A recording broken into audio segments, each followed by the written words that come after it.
I'm Nate with the Outer Banks Wedding Association, and today I'm here with Rev Scott Williams. He's a local officiant here, and he's going to answer some questions that you all submitted and that we had for him. Mm-hmm. All right. Thanks for having me, Nate. Yeah, Good to see everybody. So, what got you started on the Outer Banks? What caused you to move here and start doing officiating?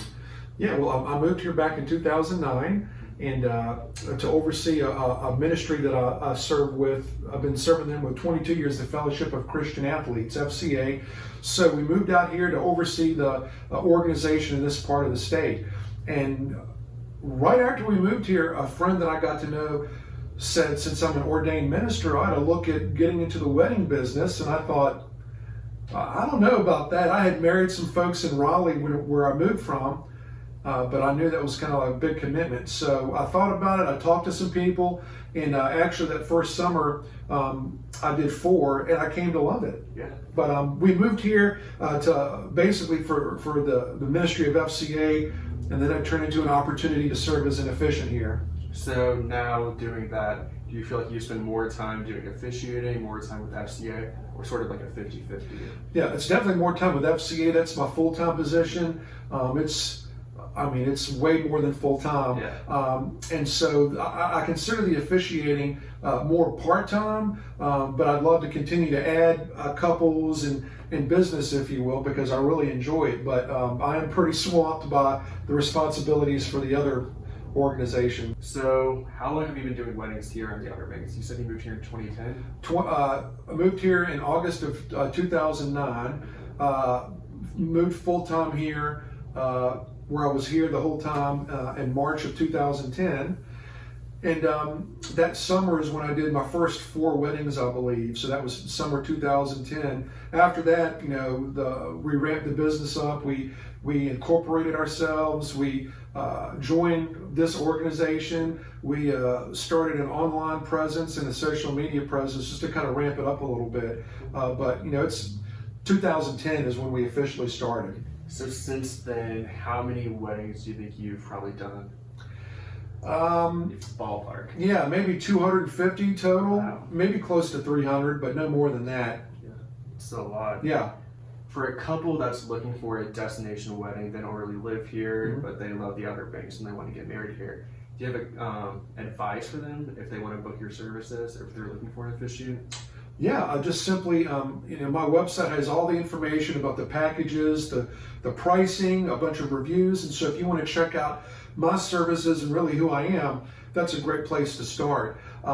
There's several great officiants out here that you can choose from, and I consider them, not competitors necessarily, but just friends. And we're all just trying to help, folks have the best possible wedding experience they can have. But one thing that I think is crucial is make sure you have your ducks in a row related to getting the marriage license. Yeah. A lot of times people think of the license and lining up the officiant last, when that's really the only thing that's required to be married. Everything else is, obviously not. So I would make sure that you call, one of the Register of Deeds office just to make sure you've got everything squared away, and the marriage licenses are only good within 60 days of the wedding. Okay. And it's good, you can pick up a marriage license at any county in North Carolina, if you're out of state. Some people say, well, if I'm from New Jersey, can I just bring something from New Jersey? No, if you get married in North Carolina, you've got to get a license here from North Carolina, but it can be any county. So, I recently married a couple from Charlotte, and so they were able to obtain their license out there at the Mecklenburg County Register of Deeds. You don't have to get it here in Dare County, but some people choose to do that. So I would say make sure you don't overlook that, because that's one of the most important. So whenever you have your initial consult, do you tell them all of that and then do you handle the filing afterwards, or is it up to them? Yeah, when we do meet with our brides and grooms and their families, that's one thing that we are glad to do, is make sure they're aware of that information. And then part of what I offer is I obtain the marriage license from the bride or groom or their coordinator the day of the ceremony, and then I'll get 2 witnesses. There are 2 witnesses that are required to sign. So I'll get those signatures and that information. I'll sign my part, then I'll mail it for them. So that's one less thing they've got to worry about as they, get married and go to their honeymoon or whatever's next. Yeah. So I just try to take that at least off their plate, and not worry about that. That's awesome. Great. What would you say to couples who are thinking about having one of their friends or a family member officiate? Just the advantages of hiring a professional officiant. That is a great question, because I know a lot of people are going in that direction, and I'm all for making your wedding as personable as possible and including family and friends. But when you think about the position of the officiant, the minister of your wedding, that's such an important and crucial part. You want somebody who knows what they're doing, maybe who's got experience, who understands the nuances and the flow and what you want, and somebody who's got a little bit of experience, who knows how to handle maybe things that pop up unexpectedly, that know that you've got to send the marriage license in within 10 days of the ceremony, and some of the ins and outs of the details of getting married. There's just a lot of things you don't really think about until it strikes you in the face the day of.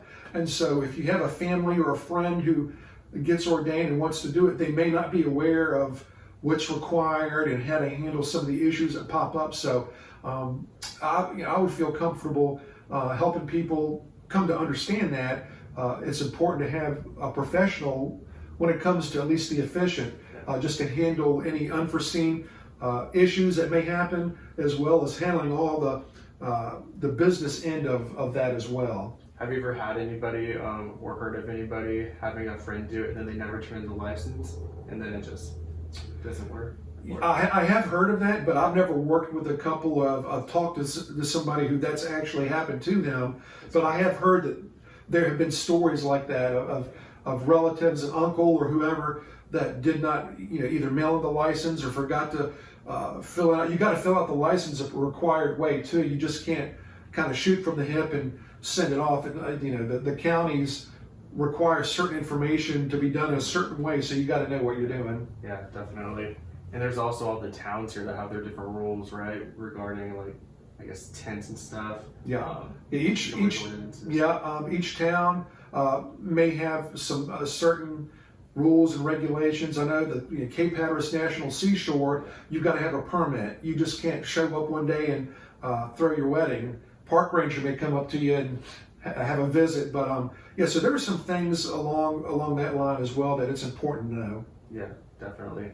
So back to your speaking with the couples, how many times do you usually meet with them? And is that local phone calls just to get to know them for their ceremony? Yeah, well, I prefer to meet them in person if at all possible. A lot of times those who are out of state or out of town will come to do taste testings or meet the vendors. So I'll do whatever I can to make that happen, because I'm a people guy. I like meeting them in person. If that's not possible, I did somebody who's in Oregon about 2 weeks ago that we're doing their wedding next month. Obviously, they're not going to come before that, so we do a Zoom call or FaceTime, because I like to see the couple and get to know them. And I think that's important, because I don't want it just to be an out-of-the-box ceremony. I want to get to know the couple, kind of get a feel for who they are. I want to introduce myself and let them get a feel for who I am as well. I think that's important. And so I try to meet with them at least once to go over expectations, again, get to know each other, talk about the ceremony, and then as many times as they need or have questions, I'm available to talk to them, to guide them, to direct them, based on my experience and from what I've seen and what I know may help them make decisions related to their ceremony. Yeah, definitely. What about how has COVID changed all that? I mean, you were talking about doing the Zoom calls and everything. Is that becoming more common? Even with it, with the COVID thing, that definitely at first, a lot of people postponed their weddings till the fall or even further down the road. That's really the only difference I've seen. I've still met with people in person, and of course, if they want me to wear a mask, I'll do that. We keep the distancing in mind. But the Zoom calls have been there just for the convenience sake, more than anything else. What if you're with this couple through their entire engagement and something comes up for you on their wedding day? Has that ever happened before, or do you have a backup? Yes. My second funny now story. My second year of doing weddings, I remember going up, and it was up at the Corova area, the 4x4 beach now. Yeah. And I went to the rehearsal and stuck around for the rehearsal, dinner. And I got home, and that night I got violently sick. I got food poisoning, and I couldn't even get out of the bed the next day. And I had the marriage license with me, and I thought, what am I going to do? Well, thankfully, I've got a lot of friends who are in the officiating business, and I've got a lot of friends who are ministers ordained.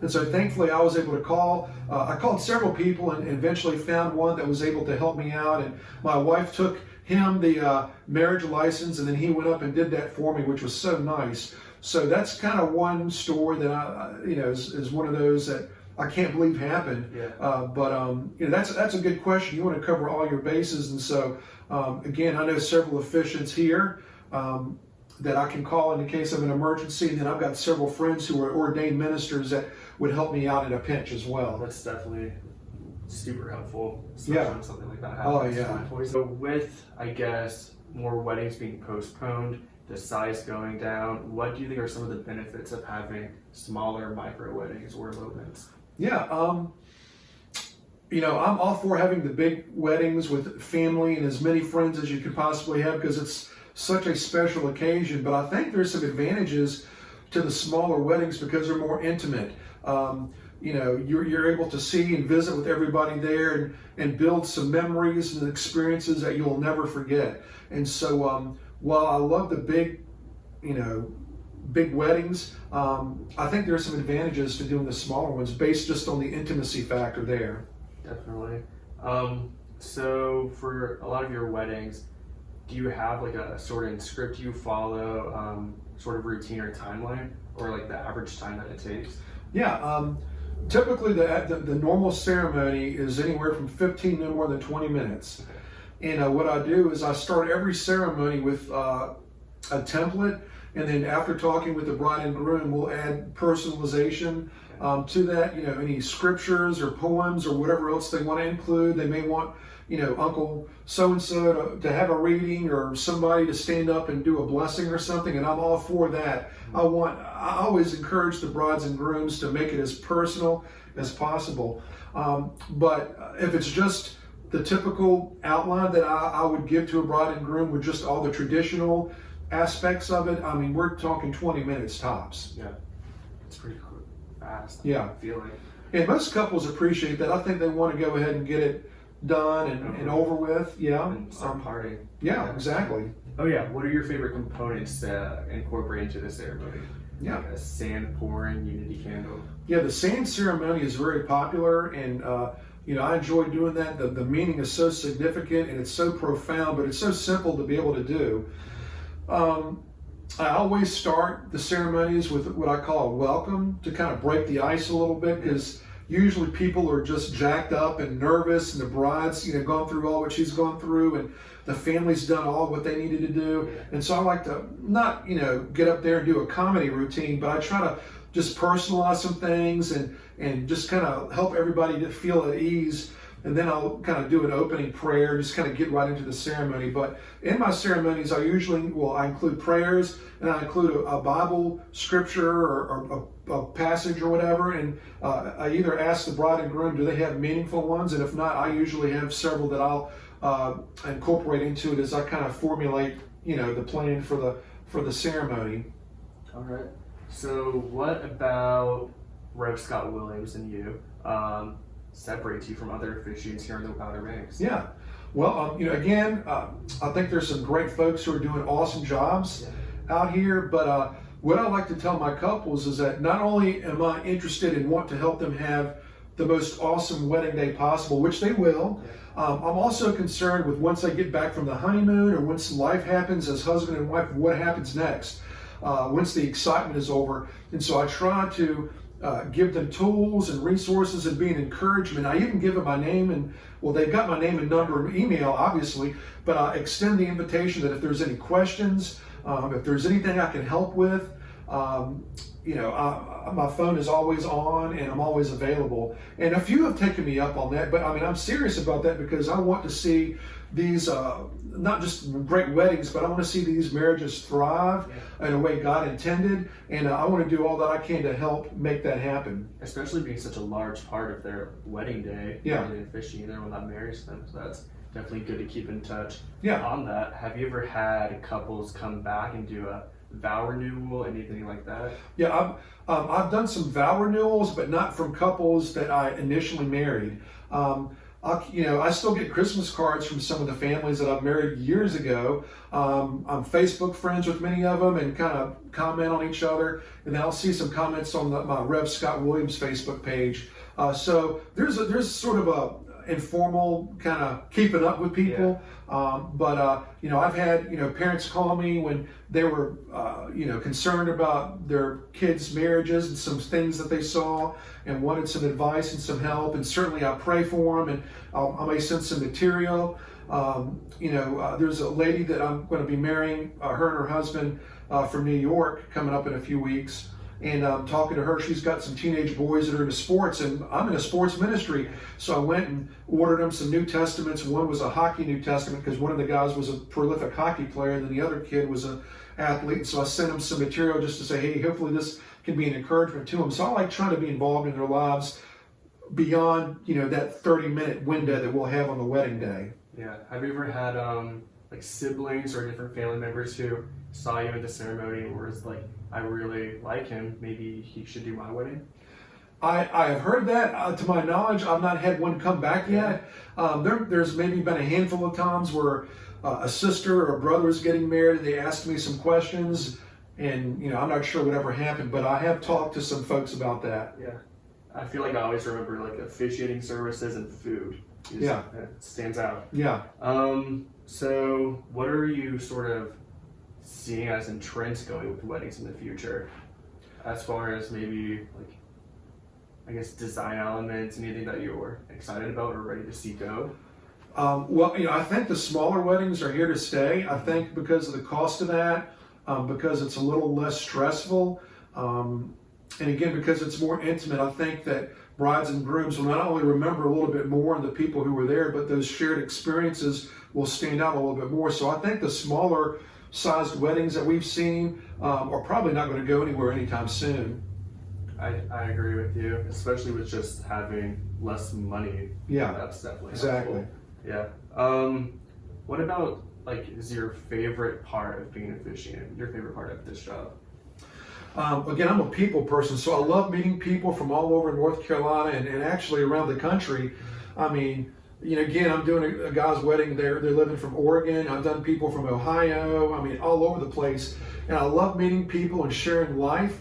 I try to encourage them, not just in their marriage, but spiritually speaking. And I'm not a trained professional counselor, but I've been in ministry for 30 years. And I've been married 27, and I've done a few things the right way and more things the wrong way. So from experience, I can kind of hopefully give some advice and some encouragement. And so that's my favorite part, is just getting to know the people and building those relationships. And I know it's impossible to hold on to those through the years, but hopefully, as the brides and grooms remember their wedding day, that they'll cherish the ceremony and kind of what was said. I really try to make sure it's personalized and meaningful to each bride and groom. Is that something that you see more frequently? People seeking out premarital counseling or resources for after they get married? I tend to promote it more than I actually get asked for it. Mm-hmm. When I talk to my couples, I always recommend several things, and I always preface it by saying, now, you don't have to take all of my advice, it's just encouragement, but this is from what I've seen. And I always encourage premarital counseling, not because they've got problems, but because I feel strongly about getting everything on the table beforehand so you can work out through any unforeseen issues that may come down the road. And I've got a good network of folks and organizations that I can connect them with if they're interested. And I always put it in their court. I say, if you're interested, call me, send me an email, and I'll give you maybe 2 or 3 options if you want to go that way. And so I've had a few people take me up on that. And I also throw in a book called 12 Questions to Ask Before You're Married, written by Clayton King. And it's a fabulous book that's got some hard-hitting questions that I don't apologize for, but I think it's important for, couples to do that. And again, I think because of all the excitement of everything else going on, sometimes that's not really thought about. Yeah. And I think that's maybe the most important, to be honest with you. Definitely. And so I always try to encourage them, to do that. And I'll send them links to websites that I think may have some helpful information. Any other type of books, and I've sent out different books to brides and or grooms who've requested them for different reasons. Just to be a resource and a help to them. That's really helpful. Definitely really good advice too. What about traveling for weddings? I know that on the Outer Banks we have like Corova, the 4x4. Down south you can go to Overcoat. Is there anywhere else in the U.S. or anywhere that you've gone? I'm open to about anything, I guess. I just did a wedding for the first time in Camden County. A girl's family lived on the river there, and I said, sure, I'll go, and went and had a great time. Of course, most of them are on the beach here, from Corova all the way down to Hatteras. I'm not done one on Ocracoke yet, but I'd be open to that. It's just a matter of the situation and the circumstance that we can talk about that. There may come a time where I've got to do a travel fee or whatever, but yeah, I'm open to moving away from the coast here. Cool. What about just being a part of the Outer Banks Wedding Association? Do you feel like that's been helpful to you as a business? Yeah, I think I wouldn't be here today if it wasn't for the Outer Banks Wedding Association. I've I'd like to think most of the vendors and become friends with some of them. I like the relationships we all have. Just the promotional value of being on the website and having brides contact you and getting their information and having the information readily available through y'all has been a great blessing to me and my business. And so I think it's definitely a no-brainer. Yeah, we love being helpful. Yeah, definitely. So is there anything new for Rev Scott Williams, anything that you're looking forward to? I wouldn't say anything necessarily new. It's just continuing to get our name and our services out there to be, again, an encouragement for brides and grooms.